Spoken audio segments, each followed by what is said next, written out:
হাতে সময় কম থাকলে মাত্র 5 মিনিটে তোমরা বাচ্চাদের টিফিন অথবা সকালের ব্রেকফাস্টের জন্য কিন্তু এটা বানিয়ে নিতে পারো। তো আজকে বানাচ্ছি হলো চিকেন স্যান্ডউইচ। এটা খেতে ভীষণ ভালো লাগে। একবার যদি বানাও তাহলে রোজই বানাবে। তো দেখো, এই চিকেন স্যান্ডউইচ বানানোর জন্য প্রথমে আমি এখানে কড়াইয়ের মধ্যে জল দিয়ে এরপর আমি ওর মধ্যে দিয়ে দিয়েছি সলিড চিকেন। এরপর আমি চিকেনটাকে সেদ্ধ করে নেব। চিকেনটা সেদ্ধ হয়ে গেলে চিকেনটাকে নামিয়ে নিয়ে এরপর আমি এখানে নিয়ে নিয়েছি একটা ক্যাপসিকাম। এরপর ক্যাপসিকামটাকে ভালো করে ছোট ছোট করে কুচি করে নিতে হবে। ক্যাপসিকামটা ভালো মতন করে ছোট ছোট করে কোচানো হয়ে গেলে এরপর আমি নিয়ে নেব একটা টমেটো। এরপর আমি টমেটোটাকেও ভালো করে একটু কুচি করে নেব। তারপর আমি নিয়ে নেব একটা পেঁয়াজ। তো এখানে একটা বড় সাইজের পেঁয়াজ নিয়েছি, এর মধ্যে পেঁয়াজটা একটু বেশি হলে খেতে ভালো লাগে। এরপর পেঁয়াজটাকেও ভালোভাবে কুচি করে নেব, যেহেতু বাচ্চারা খাবে তো তার জন্য এখানে আমি দুটো লঙ্কা নিয়েছি, লঙ্কাটা কুচি করে নেব।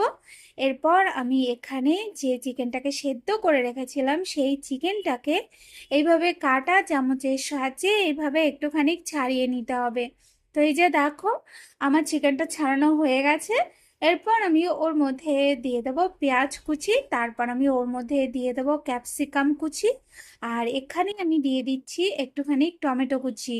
আর এখানে তোমরা চাইলে মানে তোমাদের পছন্দ মতো অন্য যে কোনো সবজিও তোমরা এর মধ্যে দিয়ে দিতে পারো। এরপর আমি ওর মধ্যে দিয়ে দেবো একটু গোলমরিচের গুঁড়ো, আর এখানে আমি দিয়ে দিচ্ছি পরিমাণ মতন একটুখানি লবণ। তো এখানে বিট লবণ দিয়েছি। এরপর আমি ওর মধ্যে হাফ লেবুর রস দিয়েছি, তারপর আমি ওর মধ্যে দিয়ে দেবো সেজওয়ান সস। তো এখানে 2 চামচের মতন সেজওয়ান সস দিয়েছি, তোমরা এখানে টমেটো সস বা টমেটো ক্যাচাপ দিয়ে দিতে পারো। এরপর ওর মধ্যে দিয়ে দেবো আমি মেয়োনিজ। এরপর ভালো করে এটাকে একটু নাড়িয়ে ছাড়িয়ে নেব। আর হ্যাঁ, এখানে আমি আরেকটা জিনিস দিতে ভুলে গেছি, সেটা হলো ধনেপাতা। ধনেপাতা কিন্তু অবশ্যই দেবে। ধনেপাতাটা দিয়ে তারপর ভালো করে এটাকে একটু নাড়িয়ে ছাড়িয়ে নেবো। তো এই যে দেখো, আমাদের ব্যাটারটা একদম রেডি হয়ে গেছে। এরপর আমি এখানে নিয়ে নিয়েছি ব্রেডটা নিয়ে এরপর ব্রেডের ওপরে এখানে 2 চামচের মতন ব্যাটার দেব।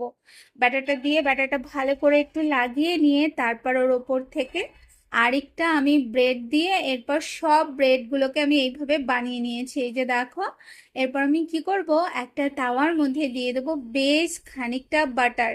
বাটারটা যখন একদম গলে যাবে তারপর ওর ওপর থেকে দিয়ে দেবো আমি ধনেপাতা। তারপরে ধনেপাতাটার কালারটা হালকা একটু চেঞ্জ হলে এরপর আমি ব্রেডগুলোকে ছাকার জন্য ওর মধ্যে দিয়ে দেবো তাওয়ার উপরে।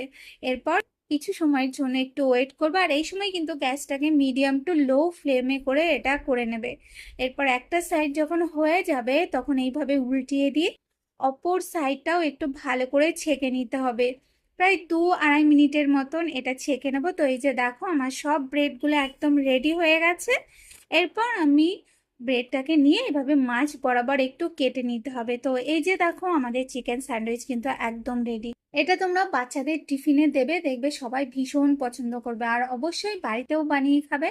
তো রেসিপিটা ভালো লাগলে অবশ্যই